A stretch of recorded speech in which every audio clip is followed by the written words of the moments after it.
हमेशा आदमी आगे था और ज्ञान बहुत पीछे सरकता था, छाया की तरह। अब ज्ञान आगे हो गया है और आदमी को पीछे सरकना पड़ रहा है, छाया की तरह। अज्ञान से जितनी तकलीफें हुई थी उससे बहुत ज्यादा तकलीफें ज्ञान से हो गई। असल में अज्ञान से जो तकलीफ है वो मजबूरी की तकलीफ है, क्योंकि अज्ञान एक कमजोरी है, और ज्ञान से जो तकलीफ होती है वो ज्यादा ताकत की तकलीफ है। जैसे बच्चे के हाथ में तलवार दे दी जाए और बच्चा अपने को नुकसान पहुंचा ले। आदमी के पास जितना ज्ञान आज है वो ज्ञान ही उसे नुकसान पहुंचाने वाला सिद्ध हो रहा है, दो कारणों से। एक तो आदमी उस ज्ञान के साथ आगे नहीं बढ़ पा रहा है, दूसरा आदमी के पुराने जिंदगी के अनुभव और आदतें उस नए ज्ञान के इम्प्लीमेंटेशन में, उसके प्रयोग में बाधा बन रही हैं। दूसरा इस संकट की एक विशेष खूबी है और वो ये है कि पुराने सारे संकट ऐसे संकट थे कि हम अपने अतीत के अनुभव से उन्हें हल करने के लिए कोई रास्ता खोज सकते थे। हमारे पास्ट एक्सपीरियंसेस उनके लिए रास्ता बन जाते थे। नए संकट की दूसरी खूबी यह है कि पुराना कोई भी अनुभव काम का नहीं है,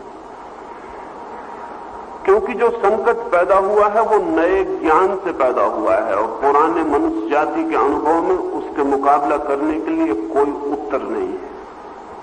और हमारी सदा की आदत ये रही है कि जब भी हम नई परिस्थिति से जूझते हैं तो पुराने अनुभव के आधार पर जूझते हैं।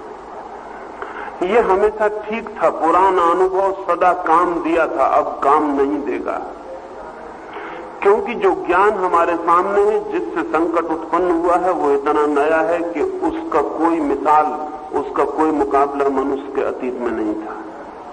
लेकिन मनुष्य के सोचने का ढंग हमेशा पास्ट ओरिएंटेड होता है, वो पीछे से बंधा होता है। जैसे उदाहरण के लिए दो तीन बातें मैं कहूं तो आपके ख्याल में आ सके। आज भी हम स्कूल में 7 साल के बच्चे को भर्ती करते हैं। कोई भी ये नहीं बता सकता कि 7 साल के बच्चे को भर्ती करने की क्या जरूरत है। 7 साल कैसे तय किया गया है स्कूल में बच्चे के भर्ती करने के लिए, कौन सा वैज्ञानिक कारण? लेकिन सारी दुनिया 7 साल के बच्चों को स्कूल में भर्ती करी जाती है।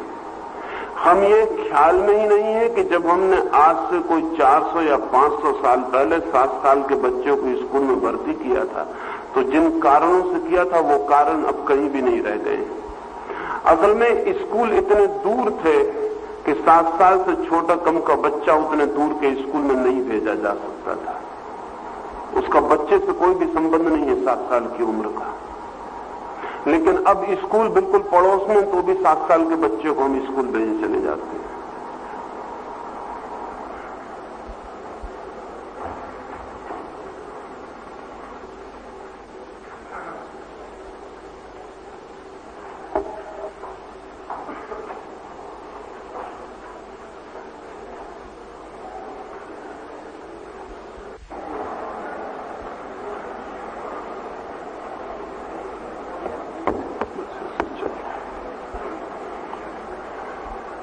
आज कोई भी जरूरत नहीं है कि हम 7 साल तक बच्चे को रोकें स्कूल भेजने से, लेकिन पुरानी आदत काम किए चली जाती। जबकि समस्त नई खोजें ये कहती हैं कि बच्चा अपने 4 साल की उम्र में जितना सीख लेता है वो पूरी जिंदगी में जितना सीखेगा उसका आधा है।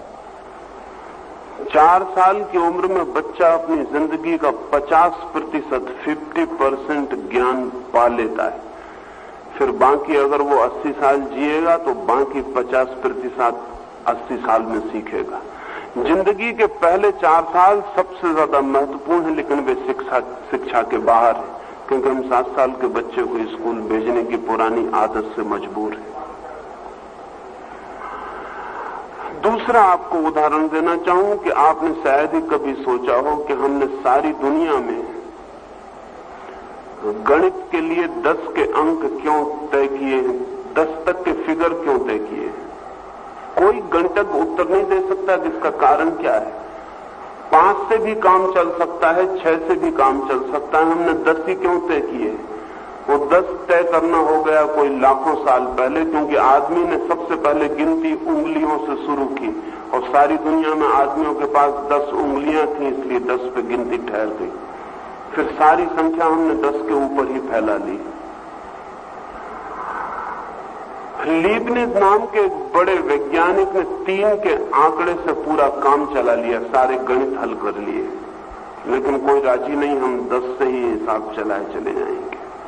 जबकि जितने कम आंकड़े हों उतना गणित आसान और सरल हो सकता है, लेकिन वो 10 उंगलियों ने हमें उलझा दिया है। अब 10 उंगलियों से कोई संबंध नहीं रहा है, लेकिन 10 का आंकड़ा तय हो गया, वो हमको पकड़े हुए। एक तीसरा आपको उदाहरण दूं ताकि आपके ख्याल में आ सके। हमने कपास से कपड़े बनाए कोई आज से 6000 साल पहले इजिप्ट में। कपास को तो धागा बनाना पड़ता है पहले, फिर कपड़ा बुनना पड़ता है। अब हमने इस तरह के सिंथेटिक मटेरियल विकसित कर लिए हैं जिनके धागे बनाने की कोई भी जरूरत नहीं, लेकिन हम टेरिलॉन हो कि नायलॉन हो, उन सबको भी पहले धागा बनाते हैं, फिर धागे को बुनते हैं। ये बिल्कुल पागलपन की बात है। अब नई जो वस्तु सामग्री है उससे सीधा ही कपड़ा बनाया जा सकता है, उसको अलग धागे बना के फिर कपड़ा बनाने की कोई जरूरत नहीं। पुरानी दुनिया में आदमी को अपने कपड़े काट के और दर्जी से सिलवाना पड़ते थे। अब हम पूरी की पूरी कमीज ढाल सकते हैं, अब उसको दर्जी से कटवा के सिलवाने की कोई भी जरूरत नहीं है। लेकिन 6000 साल पुरानी आदत दिमाग में बैठी है, तो पहले हम धागे बनाएंगे, फिर धागों को बुनेंगे, फिर उनको काटेंगे, फिर दर्जी उनको सिएगा।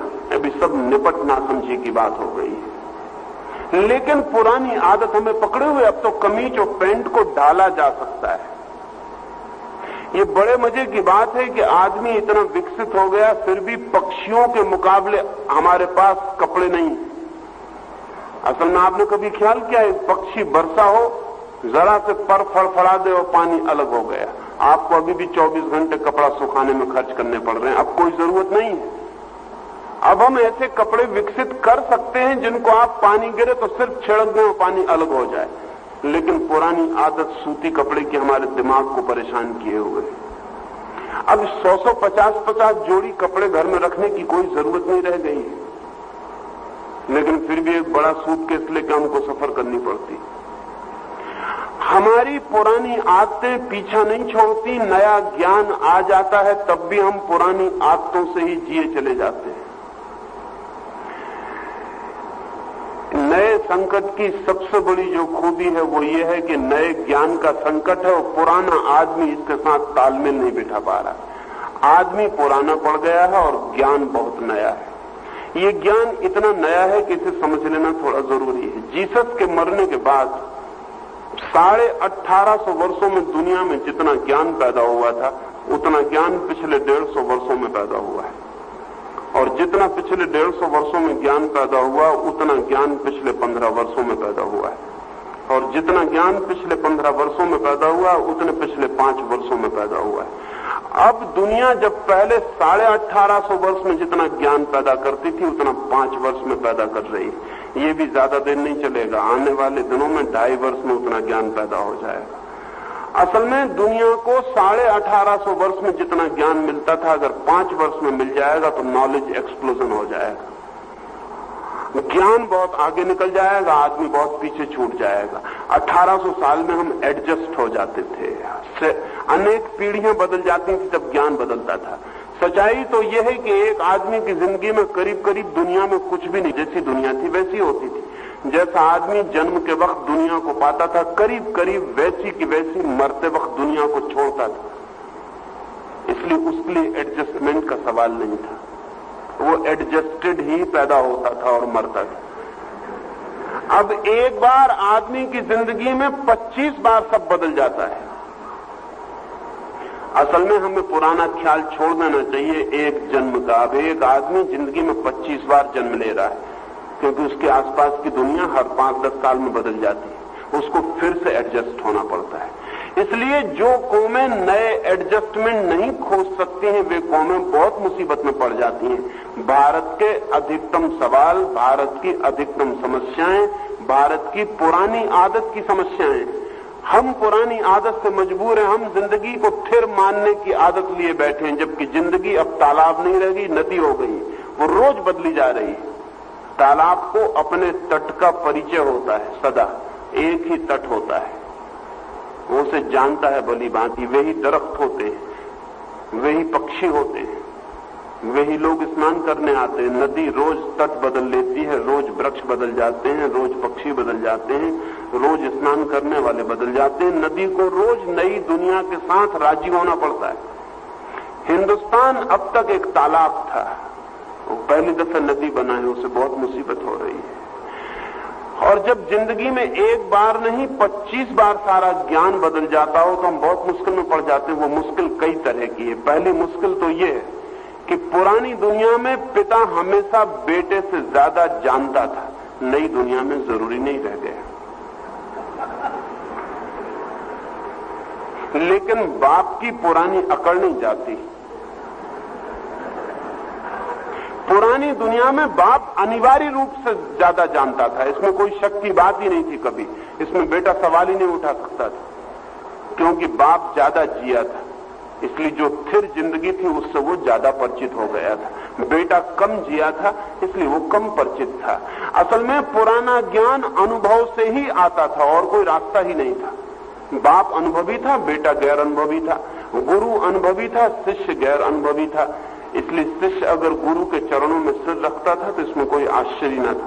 आज शिष्य को गुरु के चरणों में सिर रखवाना मुश्किल है, क्योंकि आम तौर से आज गुरु और शिष्य के बीच एक पीरियड से ज्यादा का फासला नहीं होता ज्ञान का। वो 1 घंटे पहले जो तैयारी करके शिक्षक आया होता है, उतना ही फासला होता है। अब इतने से फासले के लिए पैर नहीं छुआ जा सकता। और अगर विद्यार्थी थोड़ा बुद्धिमान हो तो शिक्षक से ज्यादा जान सकता है, इसमें कोई कठिनाई नहीं रह गई। लेकिन पुरानी दुनिया में विद्यार्थी कभी शिक्षक से ज्यादा नहीं जान सकता था। अगर बेटा थोड़ा होशियार हो तो बाप से ज्यादा जान ही लेगा।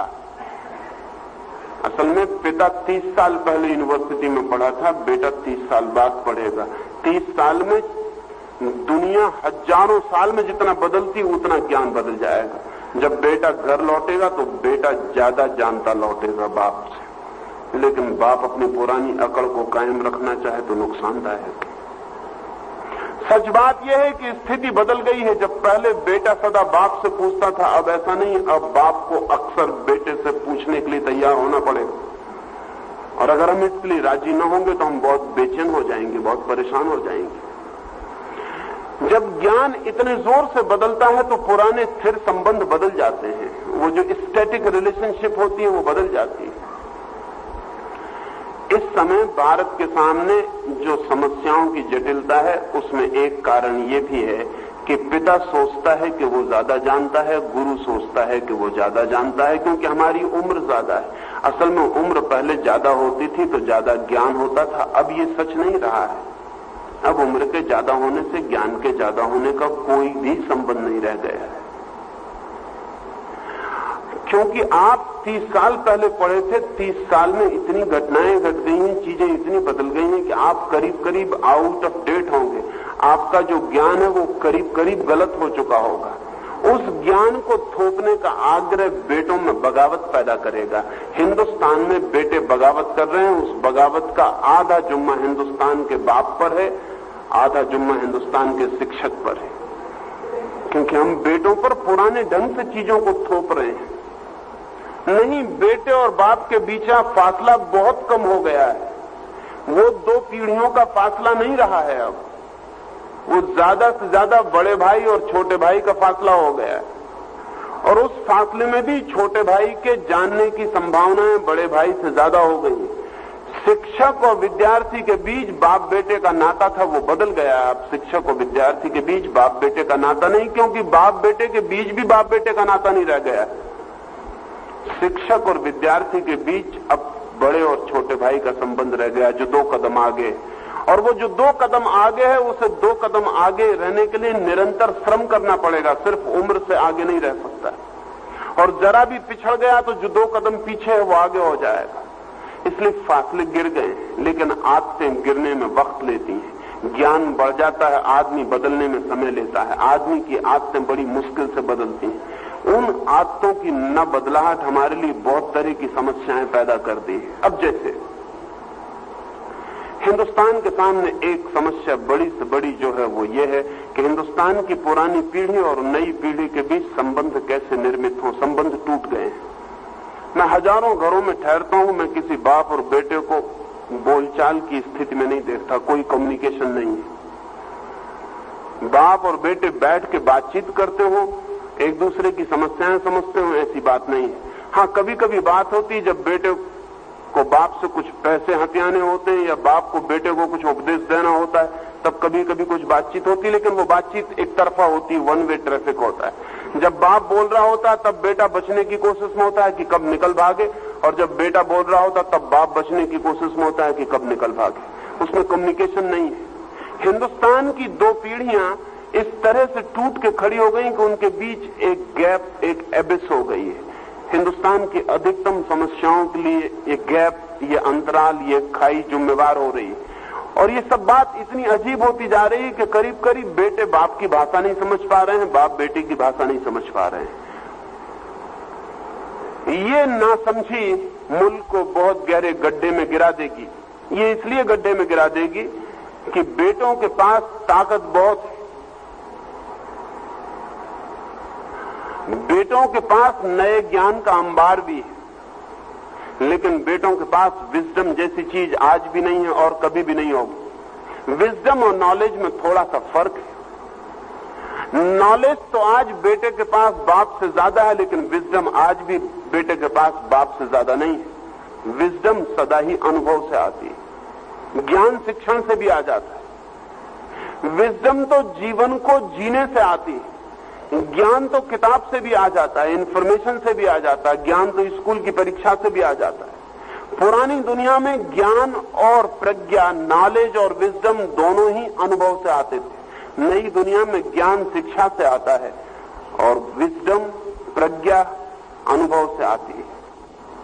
बाप के पास प्रज्ञा तो है, विजडम तो है, नॉलेज में वो बेटे से पिछड़ गया है। बेटे के पास नॉलेज है और ताकत है, और इन दोनों के बीच कोई संबंध नहीं रह गया है। हालत करीब करीब ऐसी है जैसे आपने एक कहानी सुनी होगी कि जंगल में आग लग गई और एक अंधा और लंगड़ा उस जंगल में फंस गए।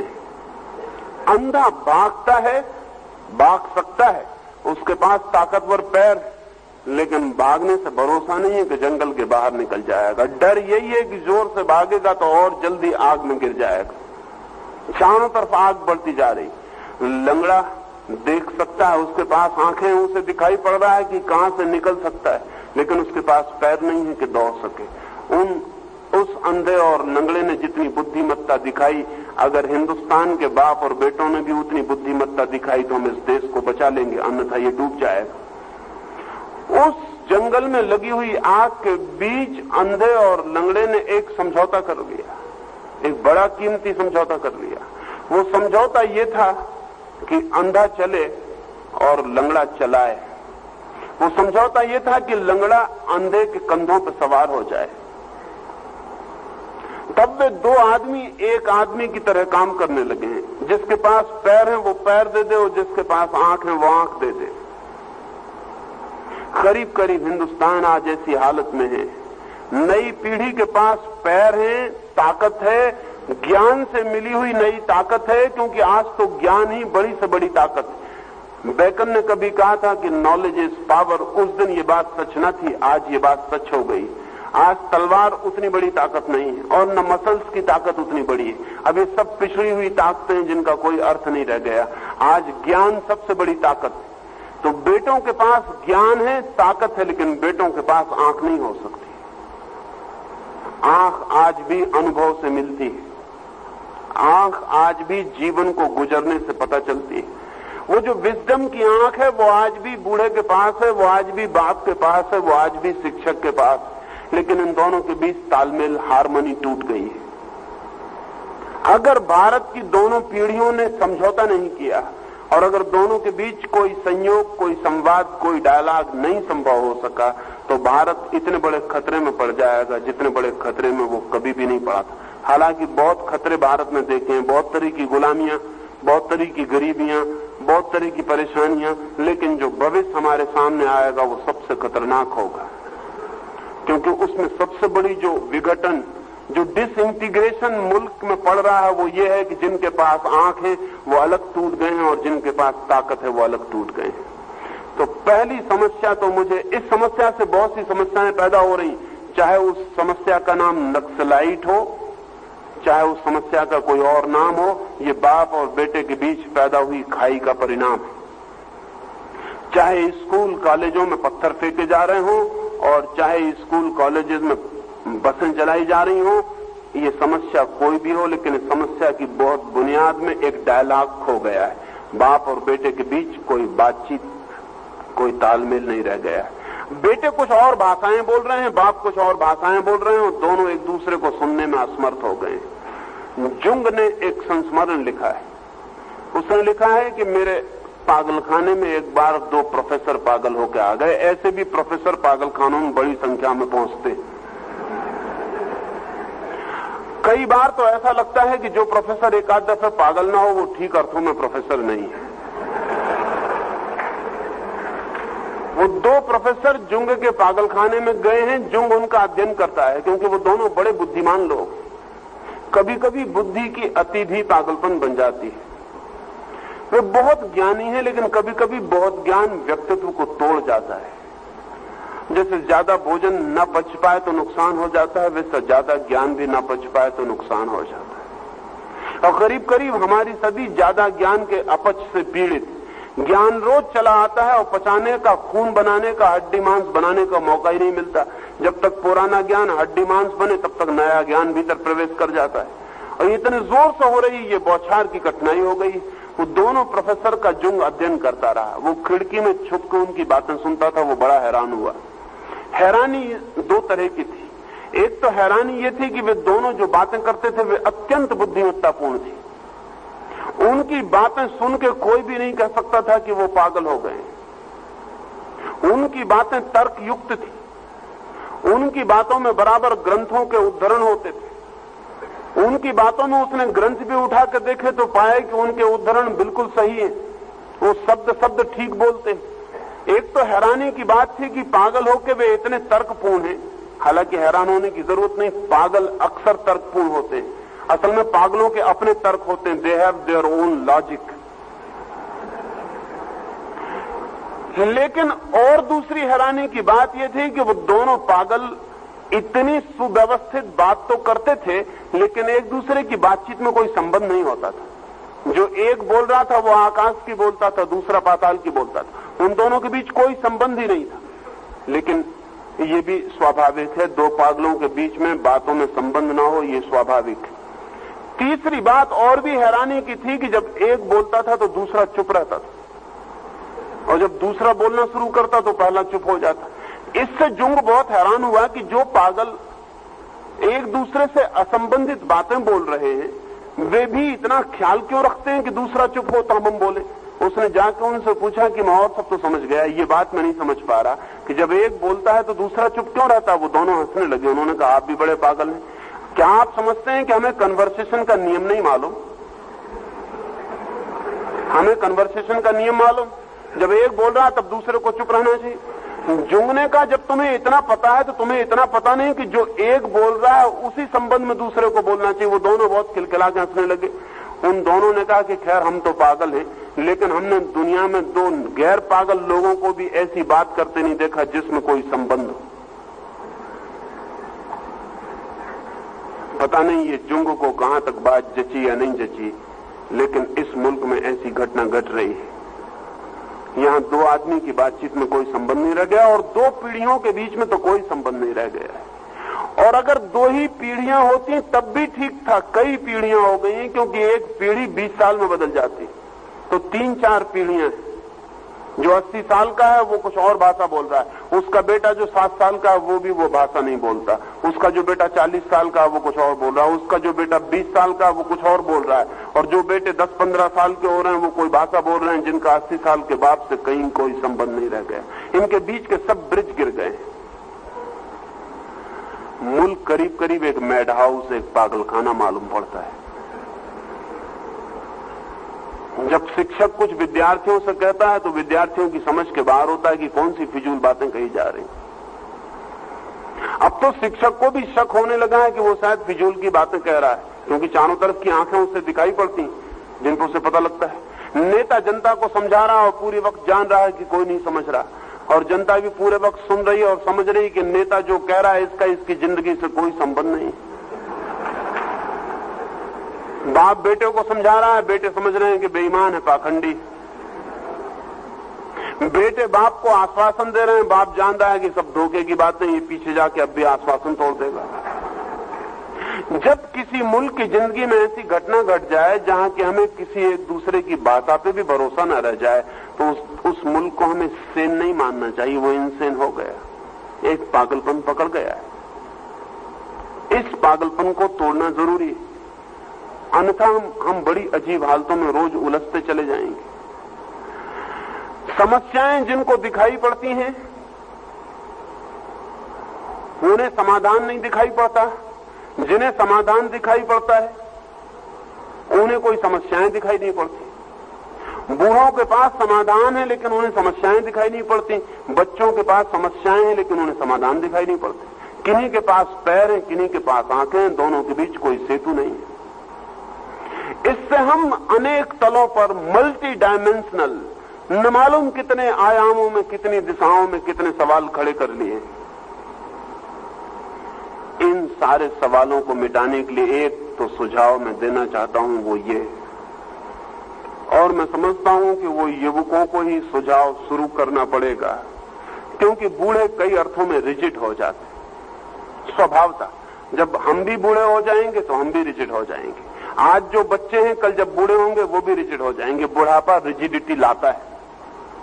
असल में बुढ़ापे का मतलब ही रिजिडिटी है। हड्डियां ही सख्त नहीं होती, दिमाग की नसें भी सख्त हो जाती, हाथ पैर ही कड़े नहीं हो जाते, विचार भी कड़े हो जाते, शरीर ही मरने के करीब नहीं पहुंच जाता,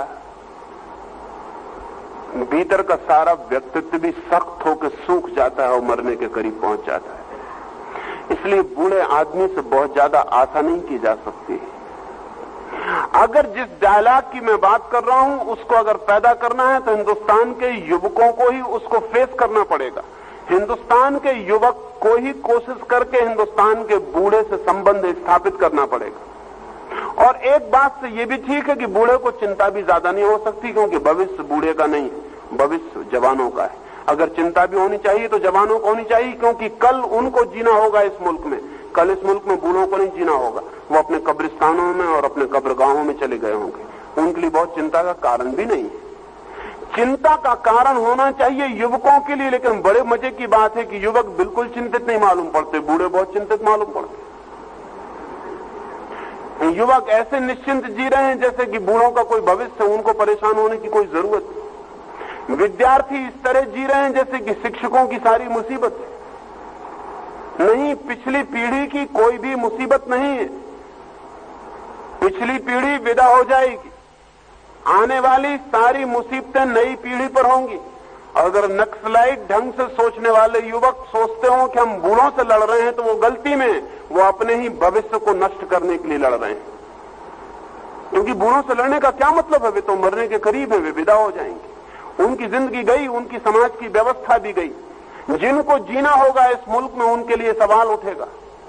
लेकिन कुछ ऐसी भूल हो रही है कि ऐसा लगता है कि हम पिछली पीढ़ी से लड़के कुछ बड़ी कामयाबी हासिल कर रहे हैं। लड़के सोचते हैं कि शिक्षकों से लड़के कामयाबी हासिल कर रहे हैं, उन्हें पता नहीं कि शिक्षकों से लड़के कामयाबी हासिल करने का कोई मतलब नहीं है। असल में जो भी हम लड़ रहे हैं, उपद्रव कर रहे हैं, उससे हम अपने ही पैरों को पंगु कर रहे हैं। कल जिसको इस देश में जीना होगा उसी के लिए सवाल। लेकिन शायद जवान को इतनी समझ नहीं होती कि इतने दूर तक देख सके। शायद वो बहुत दूर तक नहीं देख पाता। भविष्य उसका है, लेकिन भविष्य में देखने की क्षमता जवान के पास नहीं होती। असल में जवान वर्तमान में जीता है, आज काफी मालूम पड़ता है, लेकिन अगर आज हम गलत जिए तो कल हमारा गलत हो जाएगा। इसलिए मैं कहना चाहता हूं कि ये जो सवाल है, ये जो समस्या है कि हम दोनों पीढ़ियों के बीच, भारत के अतीत और भारत के भविष्य के बीच अगर कोई सेतु, कोई ब्रिज बनाना चाहते हैं तो ये काम भारत के जवानों को अपने हाथ में उठाना पड़ेगा। ये सवाल उन्हीं का है और हिंदुस्तान की पुरानी पीढ़ियों को साफ जवानों से कह देना चाहिए कि सवाल तुम्हारे, सवाल हमारे नहीं। और अगर तुम आत्महत्या करने को उतारू हो तो तुम आत्महत्या कर लो, हमें चिंता नहीं, क्योंकि हम तो मर जाएंगे। हिंदुस्तान के जवान को यह बात साफ हो जानी चाहिए कि वो जो भी कर रहा है उसका अच्छा या बुरा परिणाम उसके ही ऊपर होने वाला है। ये बहुत साफ बात मालूम नहीं दिखाई पड़ती। ऐसा मालूम पड़ता है कि सब सवाल बूढ़ों के, परेशानी बूढ़ों को हो रही और जवान उनको परेशान करने में आनंदित मालूम हो रहा है। उसका आनंद बहुत महंगा पड़ेगा और उसका आनंद बहुत अज्ञानपूर्ण है। उसके आनंद में बहुत प्रज्ञा नहीं है, उसके आनंद में बहुत विजडम नहीं है। वो अपने हाथ से अपने आगे के रास्ते तोड़ रहा है और खराब कर रहा है। और ध्यान रहे कि जो वो अपने बूढ़ों के साथ कर रहा है वो अपने बच्चों से अपेक्षा कर ले कि उससे भी ज्यादा उनके साथ किया जाएगा, क्योंकि बच्चे वही सीखते हैं जो किया जाता है। मैं एक घर में मेहमान था और मैं हैरान हुआ उस घर में एक घटना को देखकर। उस घर में 3 पीढ़ियां थी, जैसे कि आमतौर से परिवारों में होती। मैं दूसरे नंबर की पीढ़ी का मेहमान था। उस पीढ़ी के बेटे भी थे, उस पीढ़ी के बाप भी थे। उस पीढ़ी के सज्जन अपने बाप के साथ ऐसा दुर्व्यवहार करते थे जिसका कोई हिसाब नहीं। 3 दिन देख के मैं हैरान हो गया। मैं तो अपरिचित मेहमान था, लेकिन 3 दिन देख के मैं हैरान हो गया। लेकिन वे सज्जन अपने बेटे से बहुत अच्छे व्यवहार की अपेक्षा भी करते थे। मैंने एक दिन रात चलते वक्त उनसे कहा कि आप बड़े गलत ख्यालों में पड़े। आपका बेटा भली भांति देख रहा है कि आप अपने बाप के साथ क्या कर रहे हैं। तो आप ये भूल के भी मत सोचें कि आपका बेटा आपसे कमजोर निकलेगा, आपका बेटा आपसे भी मजबूत निकलेगा। और जो आप अपने बाप के साथ कर रहे हैं वो बेटा आपको ठीक से उत्तर दे जाएगा। आप बड़ी गलत अपेक्षा कर रहे हैं कि आप अपने बाप के साथ दुर्व्यवहार कर रहे हैं और अपने बेटे से सद्व्यवहार की अपेक्षा कर रहे हैं। अधिक लोग दुनिया में ये भूल करते हैं, चाहे उनके लोगों की कोई भी व्यवस्था हो। हम सब अपने से पिछली पीढ़ी के साथ दुर्व्यवहार करते हैं और अपने से आने वाली पीढ़ी के साथ अच्छे व्यवहार की आशा रखते हैं। ये असंभावना है। असल में अगली पीढ़ी हमारे व्यवहार को देखकर ही सीखती है कि हम क्या कर रहे हैं। अगर हिंदुस्तान के आज के जवानों को अपनी पुरानी पीढ़ी से सेतु बनाने में असमर्थता है तो वो ध्यान रखें, ये खाई उनके बच्चों और उनके बीच और भी बड़ी हो जाएगी। अभी तो हम भाषा ही नहीं समझ रहे हैं, फिर हम बोलचाल भी नहीं कर सकेंगे। अभी तो हम बोलते हैं, कम से कम भाषा समझ में नहीं आती, फिर हम बोलना भी बंद कर देंगे, क्योंकि बोलना भी फिजूल है, बेकार, बोलने का कोई मतलब न रह जाएगा। हिंदुस्तान में दोनों पीढ़ियों से मैं संबंधित हूं और बहुत हैरानी से देखता हूं कि वो दोनों एक दूसरे को समझने में असमर्थ मालूम पड़ते हैं। कौन सी कठिनाइयां हैं? पहली कठिनाई तो यह है कि जवान आदमी कभी भी यह नहीं समझ पाता कि बूढ़ा रिजिड हो जाता है। ये स्वभाव, वो ठहर जाता है, जम जाता है, फ्रोजन हो जाता है। उसने जिंदगी में जो भी जाना है वो धीरे धीरे ठहर के सख्त हो जाता है और बूढ़े को बदलना बहुत असंभव है। असल में बूढ़े का मतलब ही यह है कि जो बदलने की सीमा के पार चला गया, जिसको अब नहीं बदला जा सकता। इसलिए बूढ़े को स्वीकार करने का अतिरिक्त कोई भी मार्ग नहीं होता। सुसंस्कृत कौम उसे कहा जाता है जो इस सत्य को स्वीकार करके अपने बूढ़ों के प्रति उनकी इस असमर्थता को जानकर भी सद्भाव रख पाती है। वो सुसंस्कृत कौम है। सुसंस्कृति का एक ही अर्थ है कि हम स्थितियों को देख के उनकी फैक्टिसिटी को, उनके तथ्यों को समझ के वैसा जीने की कोशिश करें। लेकिन सारे बच्चे अपने माँ बाप के प्रति क्रोध से भरे हुए, एंग्री जनरेशन, हम कह रहे हैं क्रोध से भरी हुई पीढ़ी। सब बच्चे अपने माँ बाप के प्रति क्रोध से भरे हुए हैं, विद्यार्थी शिक्षक के प्रति क्रोध से भरे हुए हैं, छोटे भाई बड़े भाई के प्रति क्रोध से भरे हुए हैं। ये क्रोध बहुत असंगत, अमानवीय है, इनह्यूमन। असंस्कृत है, अनकल्चर्ड है। और ये क्रोध जवान आदमी के योग्य, शोभा के योग्य नहीं है। ये बताता है कि जवान आदमी नहीं समझ पा रहा कि बुढ़ापे की अपनी परेशानियां हैं, अपनी मजबूरियां हैं। अगर जवान को ये साफ दिखाई पड़ जाए तो बुढ़ापा दया योग मालूम पड़ेगा, और ये भी उसे ख्याल रखना चाहिए कि वो भी रोज बूढ़ा होता जा रहा है और कल इसी दया की अपेक्षा उसे दूसरी पीढ़ी से हो जाएगी। दूसरी बात ख्याल रखनी जरूरी है कि जवान को ही हाथ बढ़ाना पड़ेगा। अभी उसके हाथ बढ़ने योग्य हैं, बड़े हो सकते हैं, अभी ठहर नहीं गए। और जवान को ही समझदारी दिखानी पड़ेगी, क्योंकि उसकी समझ लोचपूर्ण है, फ्लेक्सिबल है, अभी वो बदल सकती है और नहीं हो सकती। और ध्यान रहे कि बूढ़े ने जो भी जाना है, बूढ़े ने जो भी जिया है, अतीत की पीढ़ी ने जो भी अनुभव किया है, वो अगर जवान उसे समझ ले तो निश्चित ही उसे उसकी जिंदगी में रिचनेस और समृद्धि में बढ़ावा मिलेगा। अगर वो उसे नासमझी से तोड़ दे तो हो सकता है उसकी जिंदगी की जड़ें कट जाएं, वो अपरूटेड हो जाए और भविष्य में फूल आने असंभव हो जाएं। इसलिए पहली बात तो मैं ये कहना चाहता हूं कि हिंदुस्तान के जवान को हिंदुस्तान की समस्याओं के संबंध में अपने ताकत और अपने ज्ञान का उपयोग करना है, लेकिन पुरानी पीढ़ी की समझ, प्रज्ञा और विजडम का सहयोग अत्यंत आवश्यक है। वो सहयोग टूट जाए तो हमारी शक्ति आत्मघातक हो जाएगी। अगर समझ ना हो तो शक्ति अक्सर सुसाइडल हो जाती, उसे फिर हम अपने ही को विनाश करने में काम में ले आते। ऐसा हो रहा है, ऐसा रोज फैलता जा रहा है और चीजें रोज विकृत होती जा रही हैं। दूसरी बात जो मैं आपसे कहना चाहता हूं वो मैं ये कहना चाहता हूं कि हिंदुस्तान के सवाल हमारे हजारों साल के पैदा किए हुए सवाल, उन्हें हम एक दिन में नहीं तोड़ सकते। कोई उपाय नहीं है उन्हें एक दिन में तोड़ देने का, और उन्हें एक दिन में तोड़ने की कोशिश में सिर्फ यही हो सकता है कि हम और सवाल पैदा कर लें। हिंदुस्तान की कठिनाइयां एक दिन की नहीं है, 5000 साल का पूरा इतिहास हिंदुस्तान की कठिनाइयों का इतिहास। हिंदुस्तान की जड़ें 5000 साल से पीड़ित, रुग्ण और विकृत हो गई। अगर कोई आदमी चाहे कि नहीं एक दिन में बदलने की जल्दबाजी दिखाए तो वो जल्दबाज आदमी जड़ों को सुधार पाए इसकी संभावना कम है, जड़ों को मिटा डाले, तोड़ डाले इसकी संभावना ज्यादा है। हिंदुस्तान की आने वाली युवा पीढ़ी को यह भी समझ लेना चाहिए कि सवाल जितने पुराने होते हैं उतने धीरज से उनके साथ मुकाबला करना पड़ता है। लेकिन क्रांतिकारी कभी भी धैर्यवान नहीं होता, क्रांतिकारी अधैर्यवान होता है। वो बहुत शीघ्रता से कुछ करना चाहता है, इसकी बिना फिक्र किए कि कुछ चीजें शीघ्रता से की ही नहीं जा सकती। एक बच्चा मां के पेट में 9 महीने लेता है, तब मैच्योर होता है, तब वो जन्म लेता है। जल्दी किया और अगर 5 महीने में गर्भपात कर लिया तो बच्चा तो मरेगा ही, मां भी मर सकती है। हिंदुस्तान में मुझे ऐसा लगता है कि हमारी समस्याएं पुरानी हैं और हमारे हल करने की जल्दी बहुत अधैर्यपूर्ण है। हम प्रत्येक चीज को आज हल करना चाहते हैं जो कि नहीं हल हो सकती। अगर हिंदुस्तान को ठीक से प्रौढ़ता पानी हो और बुद्धिमत्ता पानी हो तो अपनी समस्याओं की गहराई और ये भी समझ लेनी चाहिए कि वो वक्त लंबा लेंगी, वो जल्दी नहीं तोड़ी जा सकती। ना तो गरीबी आज मिटाई जा सकती है, चाहे हम जमीन छीन के बांट दें, और चाहे हम सारी फैक्ट्रीज पे कब्जा कर लें, और चाहे हम सारे मुल्क की संपत्ति को वितरित कर दें, गरीबी आज नहीं मिट सकती। क्योंकि गरीबी के पीछे 5000 साल की लंबी कहानी, ये गरीबी 5000 साल की गरीबी।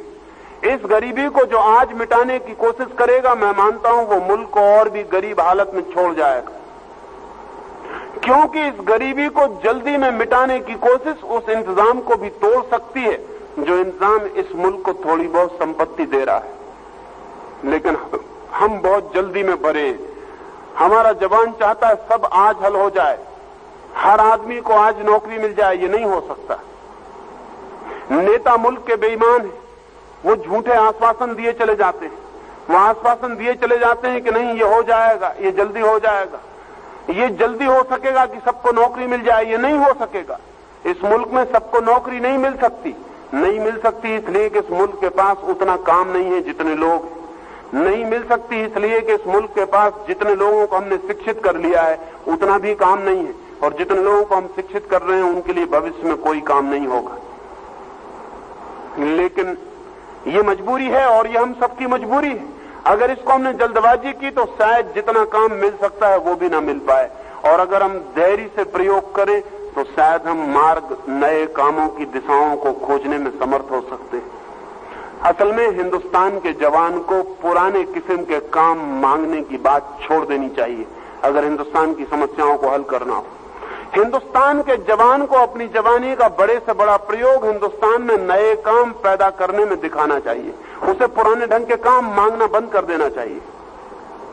जैसे कि हम एक कवि को ओरिजिनल कहते हैं, अगर वो नई कविता लिखे, अगर वो कालिदास जैसी कविता लिखे तो उसको कोई कवि नहीं मानता, और अगर वो शेक्सपियर जैसी कविता कितनी ही अच्छी लिख ले तब भी हम कहेंगे चोर है, कोई मौलिक नहीं, कोई ओरिजिनल नहीं। जैसे कविता भी नई करता है आदमी, जैसे लेख भी नया लिखता है, विज्ञान में नई खोज करता है, वैसे हिंदुस्तान के जवान को नए काम की खोज पर निकलना पड़ेगा। हजार तरह के नए काम खोजे जा सकते हैं, लेकिन हिंदुस्तान के सब जवान पुराने दरवाजों पर दस्तक दे रहे हैं। उन पुराने दरवाजों के काम चुप गए। सच तो यह है कि पुराने दफ्तरों में जरूरत से ज्यादा आदमी, और ध्यान रहे जहां 2 आदमी काम कर सकते हैं, अगर वहां 6 आदमी हो गए तो जो काम 2 आदमी करते थे वो 6 आदमी और बिगाड़ देंगे, वो 6 नहीं कर पाएंगे। हिंदुस्तान में मजबूरी यह है कि हर जगह ज्यादा आदमी है, और जहां भी जरूरत से ज्यादा आदमी होते हैं वहां इफिशिएंसी कम हो जाती, वहां कुशलता कम हो जाती। अंग्रेज जिन दफ्तरों में 1 क्लर्क से काम चला रहे थे वहां आज 10 क्लर्क, और अंग्रेज का 1 क्लर्क जितना काम कर रहा था उतने 10 क्लर्क नहीं कर रहा है। असल में 10 क्लर्क कर ही नहीं सकते उतना काम। एक जितना काम कर सकता है वो 10 नहीं कर सकते। अगर एक के लायक ही काम है तो 10 सिर्फ उसको बिगाड़ने वाले सिद्ध होंगे, और इस तरह काम को फैलाएंगे कि वो 10 के योग मालूम होने लगे, और काम इस भांति फैलता हुआ दिखाई पड़ेगा लेकिन होता हुआ दिखाई नहीं पड़ेगा। हिंदुस्तान की पूरी नौकरशाही काम को फैलाने का काम कर रही, काम को हल करने का काम नहीं कर रही, क्योंकि काम जितना फैलता है उतनी जगह बनती है। लेकिन ये जगह बोगस, इनसे कोई मुल्क को उत्पादन और मुल्क को नई दिशाएं नहीं मिलती। लेकिन क्या वजह है कि हिंदुस्तान में हम नए काम न खोज सकें?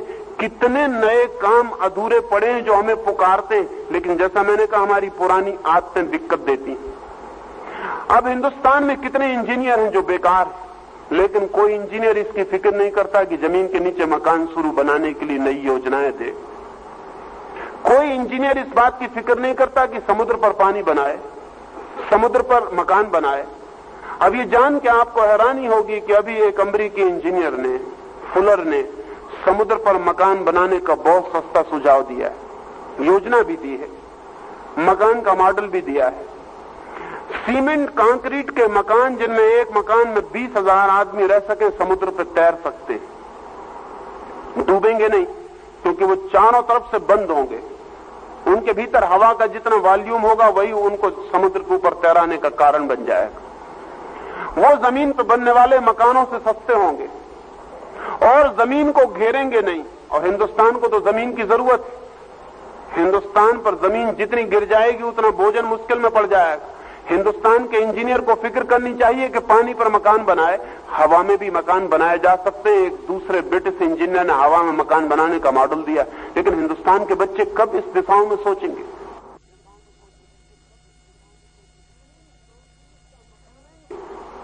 सीमेंट कंक्रीट का मकान हवा में भी हवा के वॉल्यूम के आधार पर तैर सकता है, उड़ सकता है, और वो जमीन पर बनाए हुए मकान से सस्ता मकान सिद्ध होगा।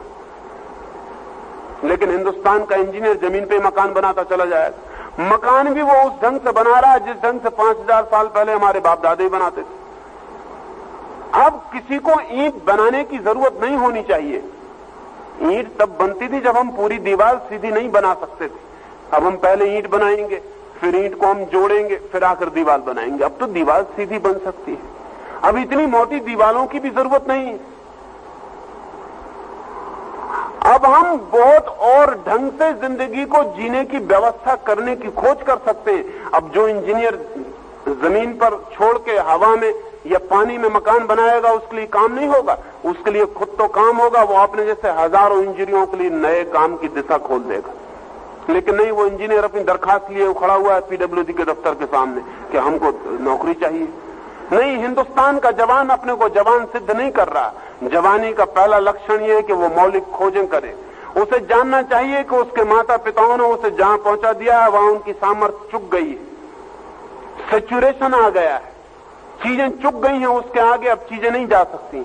हमेशा जिंदगी में जवानों को नई चीजें खोजनी पड़ती हैं। हिंदुस्तान के सामने बड़ी से बड़ी समस्या ये है कि हम नई दिशाएं कैसे तोड़ें। नई दिशाएं तोड़ी जा सकती हैं, कोई कारण नहीं है। जमीन के नीचे मकान बन सकते हैं, और जब से एयर कंडीशनिंग की सुविधा हो गई तब से हम जमीन के नीचे बहुत मकान फैला सकते हैं। असल में हिंदुस्तान में अब कोई फैक्ट्री जमीन के ऊपर नहीं बननी चाहिए, क्योंकि उतनी जमीन छिन जाएगी पैदावार से। अब तो हमें सारी फैक्ट्रियां जमीन के नीचे डाल देनी चाहिए। हिंदुस्तान में कोई रेल का मार्ग अब जमीन के ऊपर नहीं होना चाहिए, क्योंकि उतनी जमीन हम नहीं खो सकते। वो जमीन हमें पैदावार के लिए चाहिए, लेकिन नहीं, हम जमीन खोए चले जा रहे हैं। जमीन के नीचे हमारी कोई दिशा नहीं कि हम जमीन के नीचे प्रवेश कर जाएं, हवा में उठ जाएं, समुद्र पर चले जाएं। अब हिंदुस्तान में कितने लड़के केमिस्ट्री पढ़ रहे हैं, कितने लड़के केमिस्ट्री में पीएचडी कर रहे हैं, लेकिन बड़ी हैरानी की बात मालूम पड़ती है कि हिंदुस्तान की केमिस्ट्री का पीएचडी भी आखिर एक कॉलेज में नौकरी के लिए खड़ा हो जाता है। हिंदुस्तान को तो बहुत बड़े रासायनिकों की जरूरत है, जो हिंदुस्तान को ऐसा भोजन दे सके जो जमीन में पैदा नहीं होता। सिंथेटिक फूड की जरूरत है। रोज संख्या बढ़ती चली जाएगी। अब आपको पुराने भोजन करने की आदतें छोड़नी पड़ेंगी। कि आप रोज 1 किलो भोजन पेट में डालें, ये पागलपन अब आगे नहीं चल सकता। अब आपको एक गोली पर राजी होना पड़ेगा। लेकिन मैं मानता हूं कि एक गोली स्वास्थ्यपूर्ण हो सकती है 1 किलो भोजन की बजाय, क्योंकि 1 किलो भोजन करना बहुत ही अनुत्पादक पुराना ढंग है। 1 किलो भोजन करके पचाते तो एक गोली के लायक ही हैं, बाकी फिर शरीर को बाहर भी फेंकना पड़ता है। वो फिजूल की मेहनत, उस मेहनत से मुल्क को बचाने की जरूरत है। लेकिन हिंदुस्तान के लड़के उस दिशा में कोई फिक्र नहीं करेंगे, वो पुराना ढंग जारी रहेगा। हिंदुस्तान का लड़का भी पुराने ढंग की खाने की मांग करता रहेगा, ये नहीं चल सकता है। हिंदुस्तान के लड़के को नए खाने खोजने चाहिए।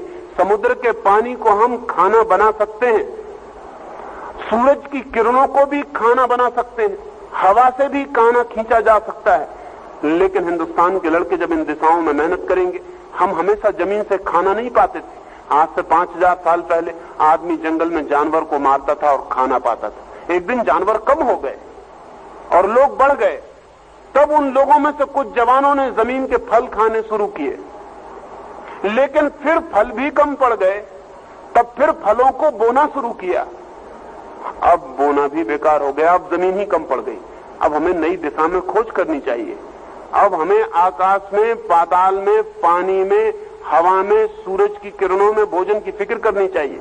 वो सारी फिक्र की जा सकती है, लेकिन हिंदुस्तान के लड़के पुराने ढांचे में ही अपने दरवाजे खटखटाए चले जाते हैं। अगर हिंदुस्तान में कोई भी लड़का ये कहता है कि मैं अनएम्प्लॉयड हूं और एम्प्लॉयमेंट नहीं खोज पाता है, तो हमें मानना चाहिए कि उसकी शिक्षा ठीक से नहीं हुई।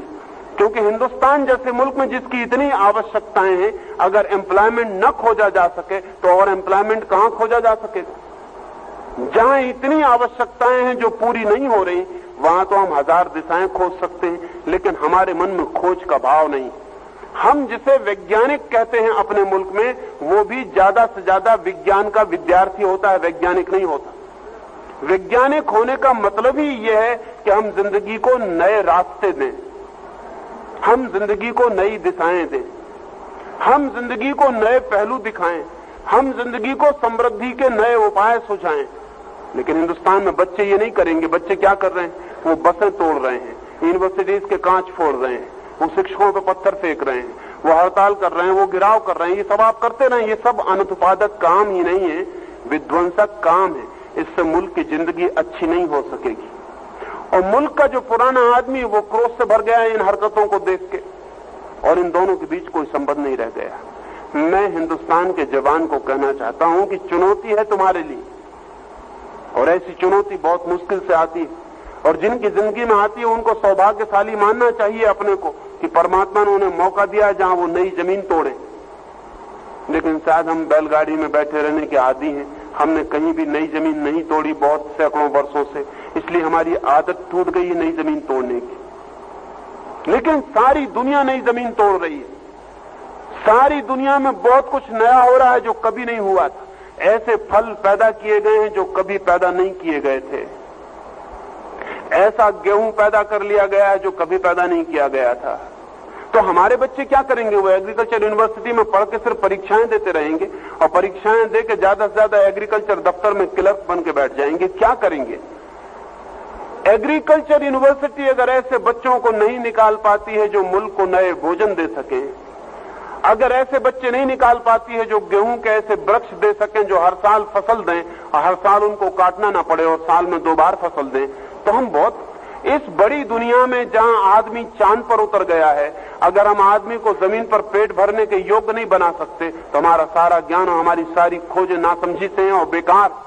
मैं नहीं मान सकता हूं कि आदमी को भूखे मरने की अब कोई जरूरत है, और मैं नहीं मान सकता हूं कि आदमी को नंगे रहने की कोई जरूरत है, और मैं नहीं मान सकता हूं कि कोई भी आदमी अब बिना मकान के रहे। लेकिन हमारी जवानी कमजोर है और हमारी जवानी साइंटिफिक नहीं है और हमारे जवान के पास नई दिशाओं का ख्याल नहीं है। मैं तो चाहूंगा प्रत्येक यूनिवर्सिटी को, सच में ही अगर वो यूनिवर्सिटी है तो उसे इस बात की दिशा में ही सर्वाधिक चेष्टा में लग जानी चाहिए कि उसके बच्चे पुराने किस्म के काम न मांगे। जिस यूनिवर्सिटी के बच्चे हिंदुस्तान में वापस लौट के गांव में शहर में पुराना काम मांगते हैं, वो यूनिवर्सिटी ने अपना काम पूरा नहीं किया, वो यूनिवर्सिटी बेकार। वहां सिर्फ हम थोथा काम कर रहे हैं। विश्वविद्यालय से निकला हुआ लड़का भी वही काम मांगे जो पुराने लोग मांग रहे थे, जो इस विश्वविद्यालय से कभी नहीं निकले थे। तो फिर इस विश्वविद्यालय ने किया क्या? 6 साल हमने क्या किया? लेकिन नहीं, हम यहां दूसरे तरह के कामों में लगे हैं। विद्यार्थी पढ़ने में उत्सुक नहीं है, शिक्षक पढ़ाने में उत्सुक नहीं है। शिक्षक अपनी सीनियरिटी में उत्सुक है, वो अपनी पॉलिटिक्स में उत्सुक है, वो अपनी यात्रा में लगा हुआ है। कहीं मौके बेमौके थोड़ी बहुत फुर्सत मिल जाती है तो वो लड़कों की तरफ देख लेता है, अन्यथा उसकी आंखें आगे लगी हैं कि कौन वाइस चांसलर हो गया है, कौन डीन हो गया, वो अपनी यात्रा पर लगा हुआ है। विद्यार्थी अपनी यात्रा पर लगे हुए हैं कि वो कितना तोड़ रहे हैं, कितना मिटा रहे हैं, वे किस तरह बिना पढ़े पास हो जाएं, वे किस तरह चोरी से पास हो जाएं, वे किस तरह उन्हें कोई मेहनत न करनी पड़े और सर्टिफिकेट मिल जाए, इसके लिए हड़ताल कर रहे हैं, इसके लिए उपद्रव कर रहे हैं। ये मुल्क मर जाएगा।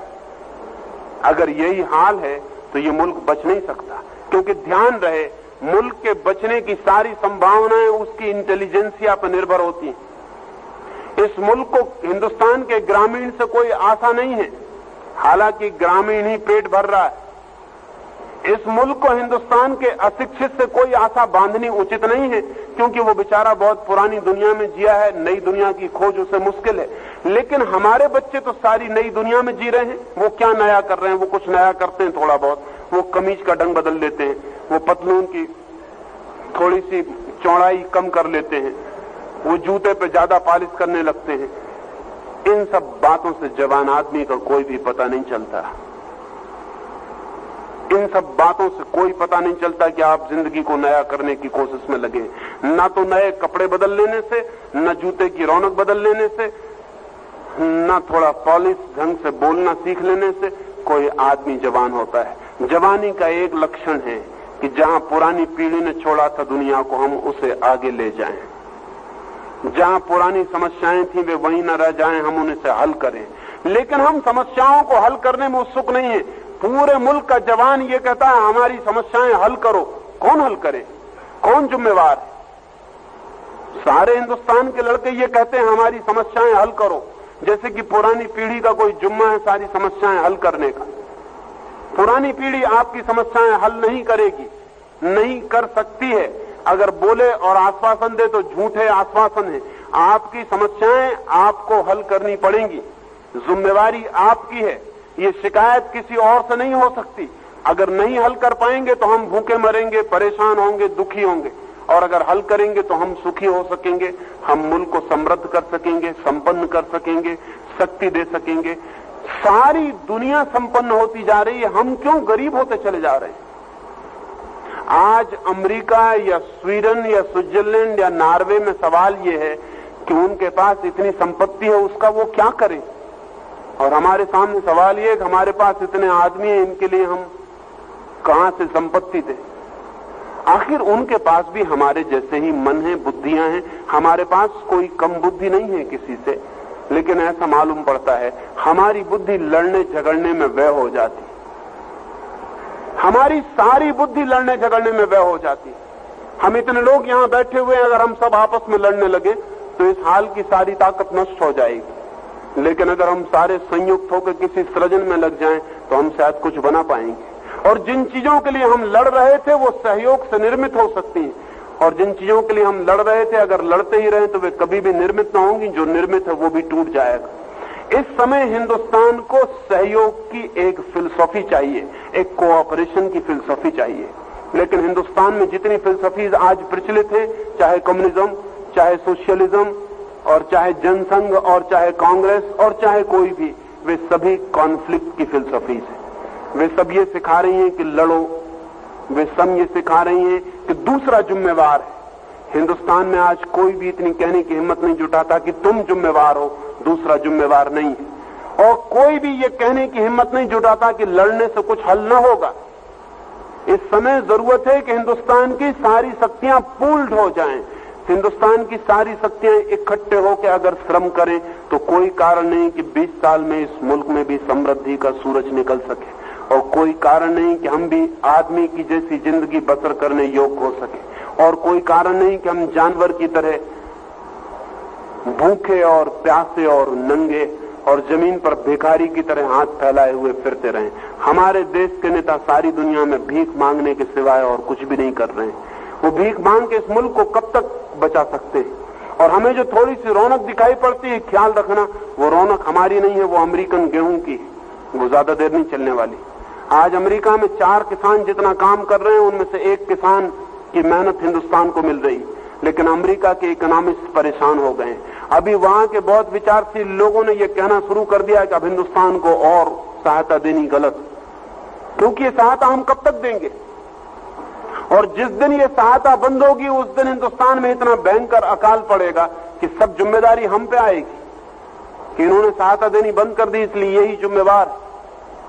इसलिए अमेरिका का वैज्ञानिक तो सलाह दे रहा है, अर्थशास्त्री सलाह दे रहा है कि अब सहायता बंद कर दो, अब ये सहायता आगे खींचनी उचित नहीं, फिर ठीक भी नहीं। मैं भी मानता हूं हिंदुस्तान को सहायता अब नहीं दी जानी चाहिए, क्योंकि सहायता की बहुत आदत भी शायद नुकसान पहुंचा सकती है। हम अपनी मुसीबतों में छोड़ दिए जाने चाहिए। अगर हम अपनी मुसीबतों में संघर्ष कर सकते हैं मुसीबतों से, लेकिन हम अपने से संघर्ष करने से बचें तो हम मुसीबतों से संघर्ष करें। 2 ही रास्ते हैं, या तो हम लड़ें या हम मुसीबतों से लड़ें। लेकिन हम आपस में लड़ेंगे तो हम संघर्ष मुसीबतों से नहीं कर सकते। लेकिन पूरा मुल्क आपस में लड़ने में बड़ा आतुर है, और हम अपने को लड़के नष्ट करते रहे हजारों साल तक, आगे भी हम अपने को लड़के नष्ट करते रहेंगे। और हम ऐसी फिजूल की बातों पर लड़ते हैं जिनका कोई अर्थ नहीं है। कहीं भाषा पर लड़ेंगे, कहीं धर्म पर लड़ेंगे, कहीं मंदिर मस्जिद पर लड़ेंगे, कहीं हजरत मोहम्मद का बाल चोरी चला जाएगा तो लड़ेंगे, कहीं किसी शंकर जी की पिंडी टूट जाएगी तो लड़ेंगे। हम इतनी फिजूल की बातों पर लड़ रहे हैं कि सारी दुनिया भविष्य में हम पे हंसेगी कि हमारे सामने बड़े बड़े सवाल थे, उनको छोड़ के हम इन पे लड़ते रहते हैं। बड़े सवाल है मुल्क के सामने, शायद मरने और जिंदा होने का सवाल है, शायद जिंदगी और मौत का सवाल है। अगर हम 20 साल में मुल्क की सारी शक्तियों को क्रिएटिव मोड़ नहीं दे सकते तो हम 20 साल में इस जमीन पर रहने के योग्य नहीं रह जाएंगे। 1978 और 1985 के बीच हिंदुस्तान में इतने बड़े अकाल की संभावना है जिसमें 10 करोड़ लोगों से लेकर 20 करोड़ लोग तक मर सकते हैं। लेकिन हम बैठ के सुन लेंगे, शायद हम कहेंगे कि भगवान की मर्जी होगी तो बचा लेगा, और मर्जी नहीं होगी तो भगवान की मर्जी के खिलाफ पत्ता नहीं हिलता, हम क्या करेंगे? ऐसे नहीं चलेगा। हमने भगवान की मर्जी बहुत जगह से तोड़ दी, हमने जन्म दर कम कर ली, हमने बीमारियों का इलाज कर लिया है, हमने मृत्यु दर तोड़ डाली, और उधर हम बच्चे पैदा किए जा रहे हैं। अभी हेल सियासी ने इथोपिया में एक अमेरिकन कमीशन बुलाया, क्योंकि इथोपिया में बहुत बीमारियां हैं और बहुत मृत्यु दर है। तो एक अमेरिकन मेडिकल कमीशन को बुलाया तो उसने जांच पड़ताल करवाई, और फिर हेल सियासी को उन्होंने अपनी रिपोर्ट दी, और अपनी रिपोर्ट में उन्होंने कहा कि आपके मुल्क में जो पानी है वो रुग्ण है, और आपके मुल्क में पानी पीने का जो ढंग है वो बीमारी फैलाने वाला है, और आप गंदा पानी पीते हैं। इथोपिया में सड़कों के किनारे जो पानी भर जाता है और जानवर जिसमें घूमते रहते हैं, उस पानी को भी लोग पीने के काम में ले आते हैं। तो उस कमीशन ने कहा कि आप ये गंदगी और पानी को बदलने की कोशिश करें और शुद्ध पानी लोगों को पीने का इंतजाम कर दें, तो आपके मुल्क में बड़े पैमाने पर मृत्यु दर कम हो जाएगी। हेल सियासी हंसा और उसने कहा कि मैंने आपकी बात सुन ली और समझ गया, लेकिन ये मैं कभी करूंगा नहीं। उस कमीशन के लोगों ने कहा आप पागल हो गए, आप कहते हैं ये आप कभी करेंगे नहीं। हेल सियासी ने कहा कि अगर मैं उनकी मृत्यु दर कम कर दूंगा तो फिर मुझे दीवारों पर लिखना पड़ेगा कि 2 बच्चे होते हैं अच्छे, और वो कोई मानेंगे नहीं। हेल सियासी की बात कठोर मालूम पड़ती है, लेकिन हिंदुस्तान में यही हो गया है। मैं आपसे कहना चाहता हूं कि या तो हिंदुस्तान के जवान तय करें कि हम 50 साल, आने वाले 50 सालों में हिंदुस्तान की संख्या को वापस ले जाएंगे, और या फिर हमें हिंदुस्तान में बीमारियों को मुक्त छोड़ने के सिवाय कोई रास्ता नहीं रह जाए। फिर हमें महामारियां बुलानी पड़ेंगी, भगवान से प्रार्थना करनी पड़ेगी कि हैजा भेजो, प्लेग भेजो, हमें अस्पताल बंद करने पड़ेंगे, और हो सकता है कि हमें कंपलसरी बूढ़े आदमियों को मरने के लिए मजबूर करना पड़े। ये बात आज अजीब लगती है, लेकिन ये 20 साल में मजबूरी बन सकती कि हमें तय करना पड़े। जैसे हम तय करते हैं कि 58 साल में हम रिटायर करेंगे, वैसे हमें तय करना पड़े कि 60 साल में हम बिल्कुल रिटायर करेंगे, क्योंकि अब कोई उपाय नहीं। या तो बच्चे कम करिए या बूढ़े कम करने पड़ेंगे, या तो बर्थ कंट्रोल को कंपलसरी करिए, या तो हिंदुस्तान के जवानों को तय कर लेना चाहिए कि हम देर से शादी करेंगे। तय कर लेना चाहिए शादी के बाद जितने दूर तक बच्चे से बच सकेंगे बचेंगे। तय कर लेना चाहिए कि बच्चा नहीं होगा तो सबसे बेहतर। और ये भी हमें तय कर लेना चाहिए मुल्क को चिंतन पूर्वक कि हम बच्चों को जबरदस्ती नहीं रोकेंगे तो रुक नहीं सकते। हमें सख्ती से कंपलसरी एजुकेशन नहीं होगी तो चल सकता है, लेकिन कंपलसरी बर्थ कंट्रोल नहीं होगा तो नहीं चल सकता है। लेकिन हिंदुस्तान के बच्चों को इनसे कोई मतलब नहीं है। अभी भी बैंड बाजा बज जाता है, घर में 10वां बच्चा हो रहा है और बैंड बाजा बज रहा है। अजीब बातें हैं। अब तो कोई आदमी मरे तो चाहे बैंड बाजा बजाइए, लेकिन कोई आदमी पैदा हो तो बैंड बाजा मत बजाइए। हालतें बदल गई हैं, जिंदगी बहुत और दूसरी मुसीबत में। अब मैं एक आदमी को अपने गांव में लिखते देखता था, वो बर्थ कंट्रोल का नारा लिखता फिरता है। वो लिखता रहता है दीवारों पर, बहुत अच्छे अक्षर। एक दिन मैं उस गाड़ी रोक कर उसके पास रुका और मैंने कहा तेरे अक्षर बहुत अच्छे हैं, तेरे खुद के कितने बच्चे? उसने कहा आपकी कृपा से 5 बच्चे हैं, 2 लड़कियां हैं, 5 लड़के हैं, और अभी 8वां होने वाला है। और मैंने कहा तू ये सब लिखता फिर रहा है दीवारों पर कि सुखी परिवार का रहस्य, 2 या 3 बच्चे। उसने कहा साहब ये तो मेरी नौकरी है, मुझे इससे क्या मतलब, इसे मैं लिखता हूं। नेता की नेतागिरी है, वो समझा रहा है। दीवार पर लिखने वाले की नौकरी है, वो लिख रहा है। न कोई सुन रहा है, न कोई समझ रहा है।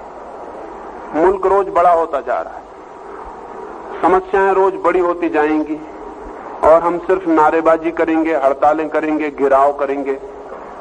नहीं, अगर हिंदुस्तान के बच्चे समझदार हैं तो हड़ताल नहीं होनी चाहिए 50 साल तक। अब गिराव की जरूरत नहीं है। अब 50 साल तक हिंदुस्तान की सारी शक्ति सृजनात्मक हो, सारी शक्ति क्रिएटिव हो, हम कुछ निर्माण करने में लग जाएं तो शायद 50 साल में हम इस मुल्क को सौभाग्य के दिन दे सकते हैं। इस मुल्क में बहुत लंबी कठिनाइयां देखी, गुलामी, गरीबी, दीनता। क्या हम भविष्य में भी इस मुल्क को कोई स्वर्ण दिन नहीं दिखाएंगे? आप सबको देख के आशा नहीं बनती, क्योंकि जो हम कर रहे हैं उससे कोई आशा नहीं बनती। और जब मैं ये सारी बातें कहता हूं तो मुझे ऐसा लगता है कि शायद ये सब अरण रोदन हो सकता है, लेकिन फिर भी एक आशा है कि जब आपसे मैं कुछ कह रहा हूं तो आप सोचेंगे। हो सकता है सोचना आपके भीतर कोई दिशा का परिवर्तन बन जाए। मेरी बात मानने की जरूरत नहीं है। मैं न कोई नेता हूं, न कोई गुरु, न मैं किसी को अनुयायी बनाता हूं, न किसी से मुझे कोई वोट की जरूरत है। मेरा सिर्फ एक ही आकांक्षा है कि इस मुल्क के नौजवान सोचने लगे, और अगर वे सोच के कोई कदम उठाएं तो मैं मानता हूं कि खतरा नहीं रहेगा और मुल्क के हित में और मंगल में कुछ हो सकता है। मैंने ये थोड़ी सी बातें कही, मेरी बातों को इतने प्रेम और शांति से सुना, उससे बहुत अनुग्रहित हूं। और अंत में सबके भीतर बैठे परमात्मा को प्रणाम करता हूं। मेरे प्रणाम स्वीकार करें।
ये सवाल एकदम जरूरी और महत्वपूर्ण है। ये बात ठीक है कि एक इंजीनियर के पास रोटी ना हो, कपड़ा ना हो, खोज की सुविधा ना हो, काम ना हो तो वो क्या करे। लेकिन अगर पूरे देश के पास रोटी ना हो, रोजी ना हो, कपड़ा ना हो तो देश क्या करे और इंजीनियर को कहां से रोटी रोजी और कपड़ा दे। जब हम ये बात कहते हैं कि अगर मेरे पास रोटी रोजी कपड़ा नहीं तो मैं कैसे कुछ करूं, तो हमें ये भी जानना चाहिए इस पूरे मुल्क के पास भी रोटी रोजी कपड़ा नहीं, ये आपको कहां से दे, ये हल कहां होगी बात, इसको कहां से हम तोड़ें। अगर मुल्क का हर आदमी ये कहता हो कि जब मेरे पास रोटी रोजी कपड़ा होगा तब मैं कुछ करूंगा, तो ये रोटी रोजी कपड़ा आएगा कहां से। क्योंकि मुल्क का पूरा आदमी कहता है कि जब कुछ होगा तब मैं करूंगा, और पूरा मुल्क ऐसा कहता है, तो ये आएगा कहां से। ये मामला ऐसा है कि पूरा मुल्क कोई आसमान में बैठी हुई चीज नहीं, हम सब हैं। और जब हम ये कहते हैं कि पहले हमें रोटी रोजी कपड़ा चाहिए, तो हम ये कह रहे हैं कि जैसे हमें रोटी रोजी कपड़ा देने के लिए कोई आसमान से उतरेगा। नहीं, हिंदुस्तान के इंजीनियर को समझ लेना चाहिए कि उसको बिना रोटी रोजी कपड़े के रोटी रोजी कपड़ा खोजने की कोशिश करनी है, इसके सिवा कोई उपाय नहीं है। और ये इंजीनियर का ही सवाल नहीं है, डॉक्टर का भी यही है, शिक्षक का भी यही है, मजदूर का भी यही है। लेकिन मैं ये मानता हूं कि अगर बुद्धिमत्ता है आदमी के पास, तो बुद्धिमत्ता का एक ही मतलब होता है कि जब जिंदगी चीजें नहीं दे पाती तो बुद्धि चीजों को पैदा करने की दिशा में फिर भी मार्ग खोज लेती। हम सबकी आदत ये हो गई है जैसे किसी और की जिम्मेवारी है जो पूरा करे, लेकिन कौन जिम्मेवारी पूरा करेगा। और जब एक इंजीनियर को हम पढ़ाते हैं, लिखाते हैं, 20 या 24 साल की उम्र का उसे मुल्क कर देता है, तो ऐसा नहीं है कि उसे रोटी नहीं दी गई, कपड़े नहीं दिए गए, शिक्षा नहीं दी गई, उसको सब दिया गया है। 24 साल कुछ कम नहीं होते, उसको सारी शिक्षा दे दी गई है। अब हम उससे आशा करते हैं कि जहां कुछ भी नहीं है वहां वो कुछ पैदा करने की फिक्र करे। ये मैं जानता हूं कि समुद्र पर मकान बनाना हो तो नंगे खाली हाथ से नहीं बन जाएगा, लेकिन समुद्र पर मकान बनाने की योजना नंगे खाली हाथ भी बना सकते हैं। और अगर एक बार योजना बन जाए तो वे हाथ भी खोजे जा सकते हैं जो श्रम कर सके, और वे लोग भी खोजे जा सकते हैं जो पैसा दे सके।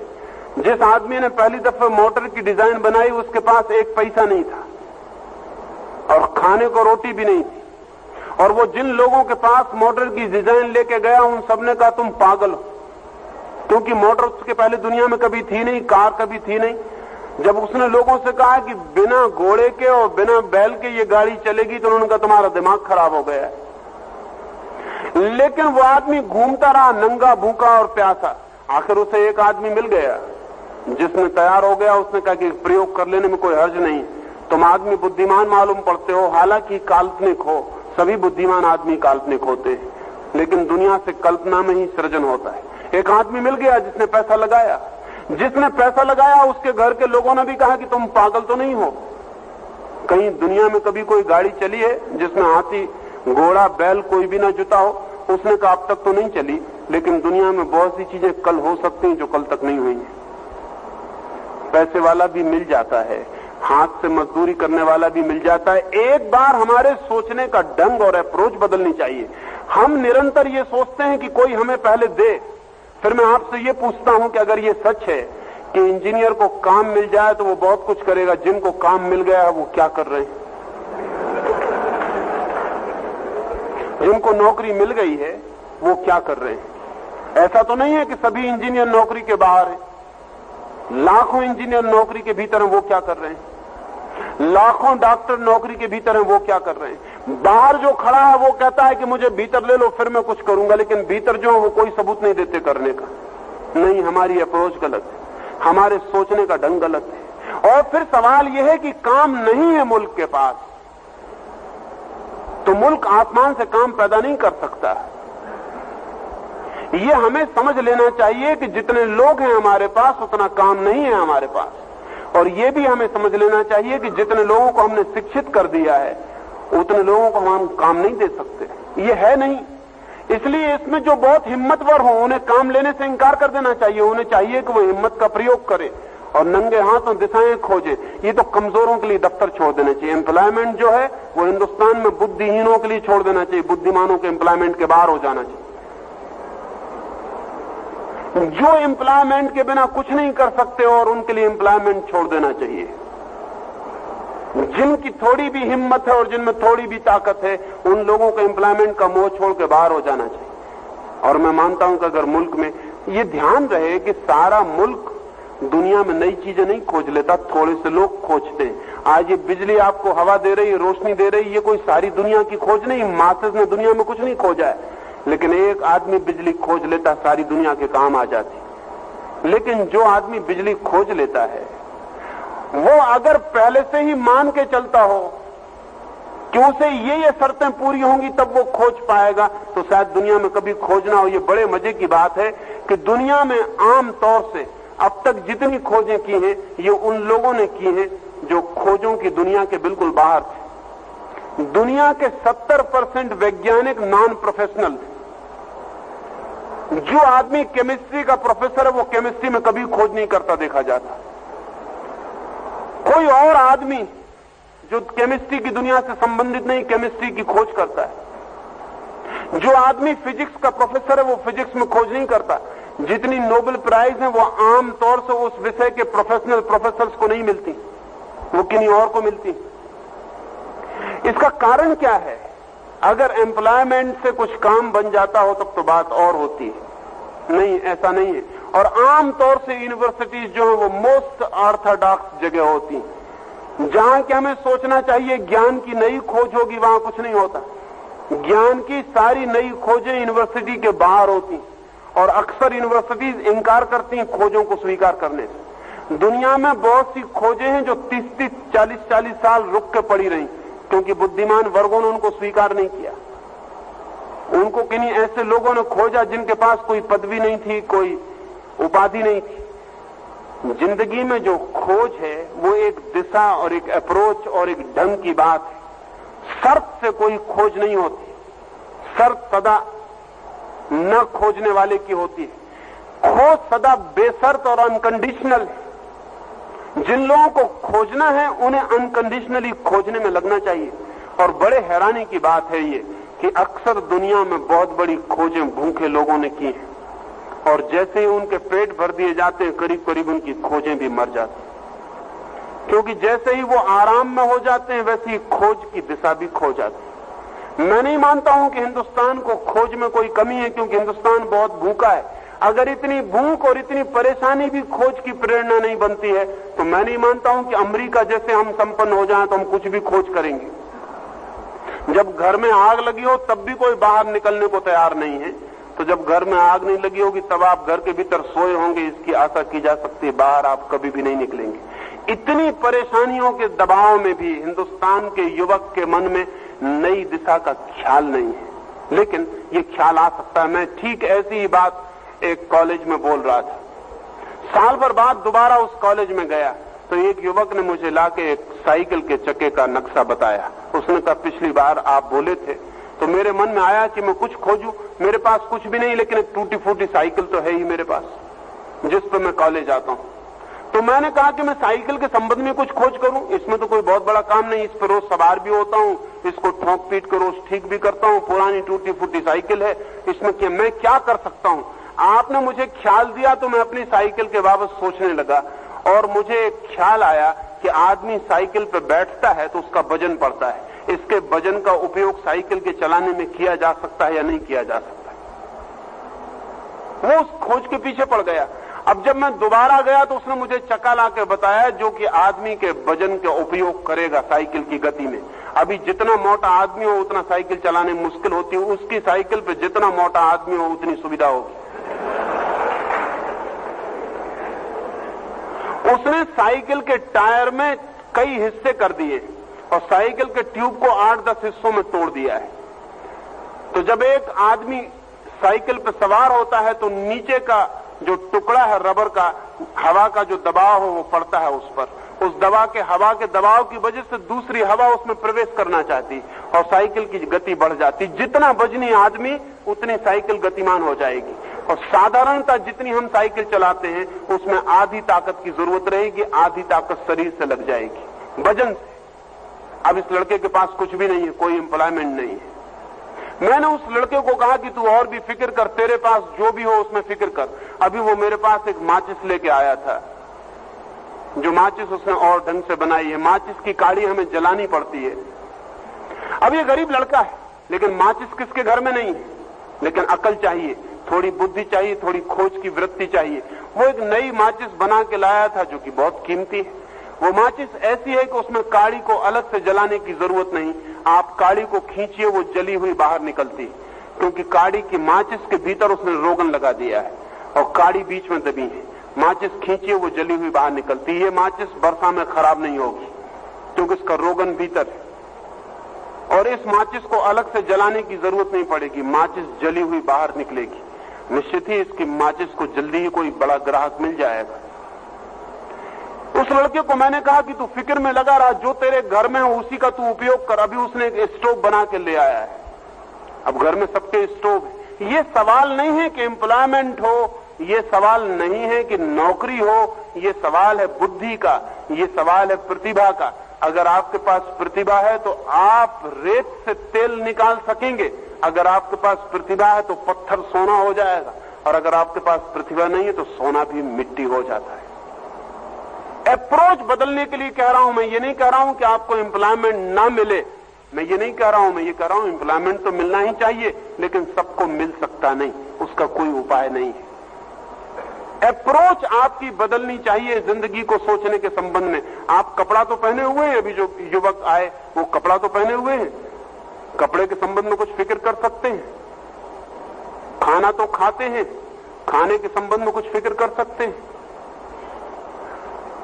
पेशाब तो करते हैं, इस पेशाब का कोई उपयोग खोज सकते हैं। बाल तो कटवाते हैं जाके नाई से, कटे हुए बालों की खाद बन सकती है, कुछ उपाय खोज सकते हैं।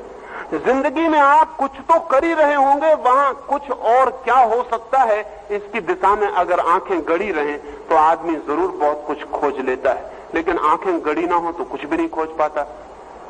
और जिन मुल्कों में खोज की दृष्टि में एक सफर में था और एक जापानी बुढ़िया मेरे साथ बैठी हुई थी, मूंगफली उसने खरीदी हुई थी।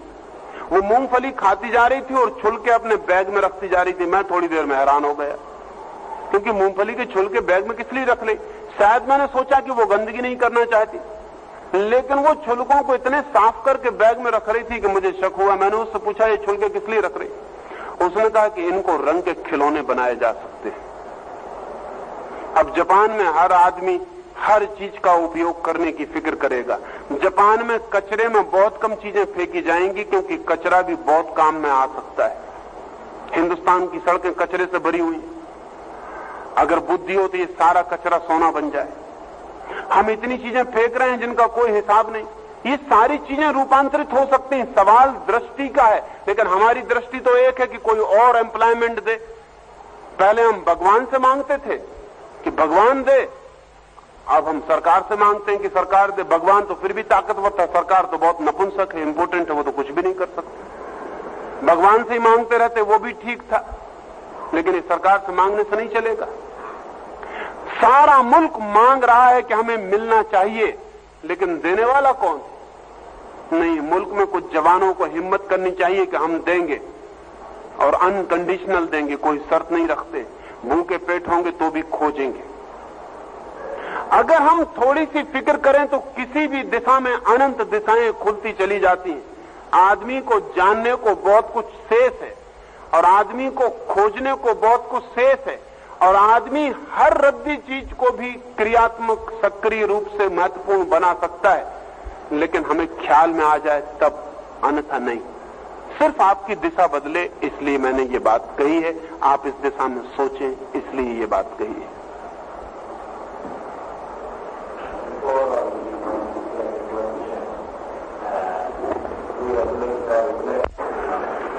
ये सवाल तो बड़ा है और 2-3 मिनट में जवाब देना बहुत मुश्किल पड़े, लेकिन 2-4 बातें मैं कहूं और सांझ को सवाल को फिर उठा लूंगा ताकि पूरी बात हो सके।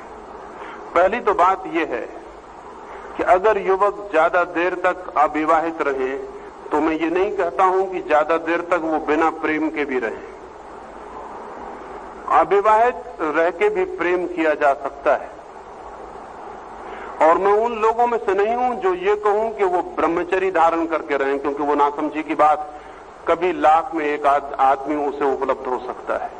लेकिन आज तो साइंस ने इतने आर्टिफिशियल साधन उपलब्ध कर दिए हैं कि बिना बच्चे पैदा किए प्रेम किया जा सकता है, इसलिए उसमें बहुत घबराने की जरूरत नहीं है, उसमें बहुत परेशान होने की जरूरत नहीं। दूसरी बात, एक मित्र ने पूछी है कि करप्शन बढ़ गया है। करप्शन बढ़ेगा, स्वाभाविक।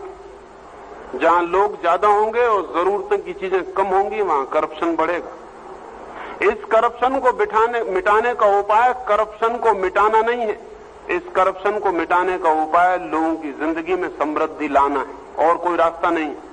कोई दुनिया में आदमी बुरा नहीं होना चाहता, बुरा होना सिर्फ मजबूरी से संभव होता है। बुरे से बुरा आदमी भी मजबूरी का फल होता है।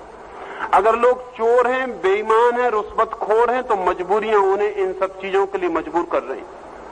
इसलिए अगर हमने सोचा कि हम भ्रष्टाचार मिटाएंगे, करप्शन मिटाएंगे, तो सिर्फ बकवास चलेगी, कुछ मिटने वाला नहीं।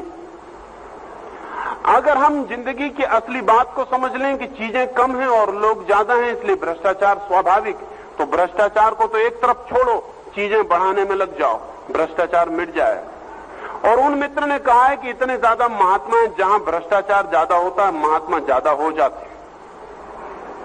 असल में भ्रष्टाचारी समाज में महात्मा बढ़ जाते हैं। उसका कारण, क्योंकि जहां बीमार ज्यादा होते हैं वहां डॉक्टर बढ़ जाते हैं, जहां चोर बेईमान ज्यादा होते हैं वहां उपदेशक बढ़ जाते हैं। ये प्रोफेशनल संबंध है इनके।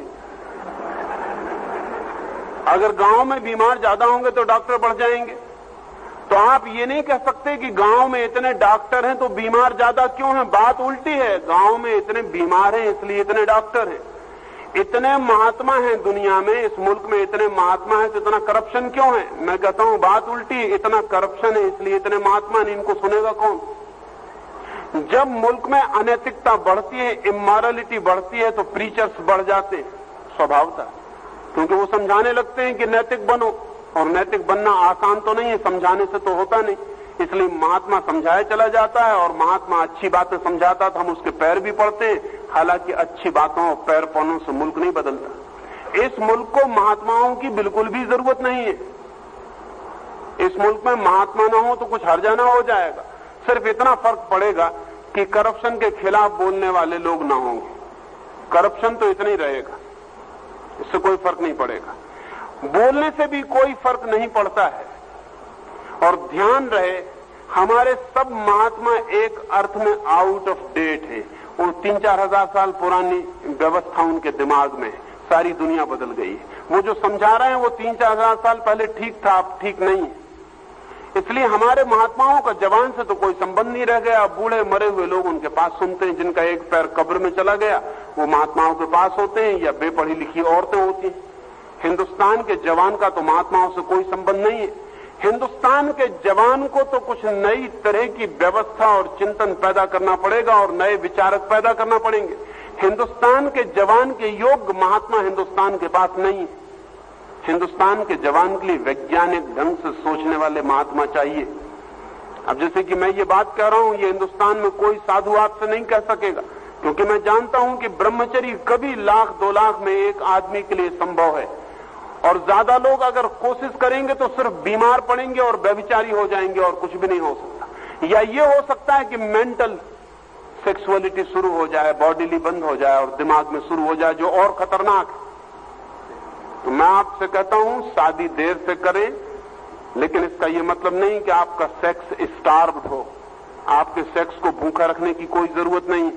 लेकिन वो पुराने जमाने की बातें हो गई कि सेक्स से बच्चा पैदा हो जाता था। अब तो कोई जरूरत नहीं। अब तो हमने सेक्स को, रिप्रोडक्शन को अलग कर लिया है।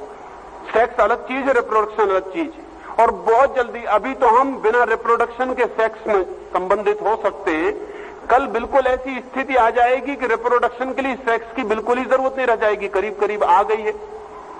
हम टेस्ट ट्यूब में बच्चे को पैदा कर सकेंगे। बहुत दिन स्त्रियों को बच्चे को पेट में रखने की तकलीफ आगे नहीं झेलनी पड़ेगी। इसलिए अब जो हमारी पुरानी सेक्सुअल मॉरलिटी है उसके बचाए रखने की कोई जरूरत नहीं, वो बिल्कुल बेकार है। अब तो भविष्य में जो मॉरलिटी होगी हाइजीनिक होगी, सेक्सुअल नहीं होगी। सेक्स का बड़ा सवाल नहीं है, हाइजीन का बड़ा सवाल है। ये बड़ा सवाल नहीं कि आपका किस स्त्री से संबंध है, बड़ा सवाल ये है कि उस स्त्री से आपका प्रेम है या नहीं। पुरानी दुनिया बहुत प्रेमहीन दुनिया थी। नई दुनिया बहुत प्रेमपूर्ण हो सकेगी, और इसीलिए प्रेमपूर्ण हो सकेगी कि अब सेक्स को हमने बहुत से विभाजन कर दिए। दोबारा जब आता हूं तो मैं चाहूंगा कि इसी संबंध में आपसे पूरी बात करूं, क्योंकि ये बात लंबी है। कम से कम 60 मिनट में आपसे बात करूं, तब सेक्स के संबंध में आपको वैज्ञानिक दृष्टि ख्याल में आ सकती है। दोनों हाथों में नहीं,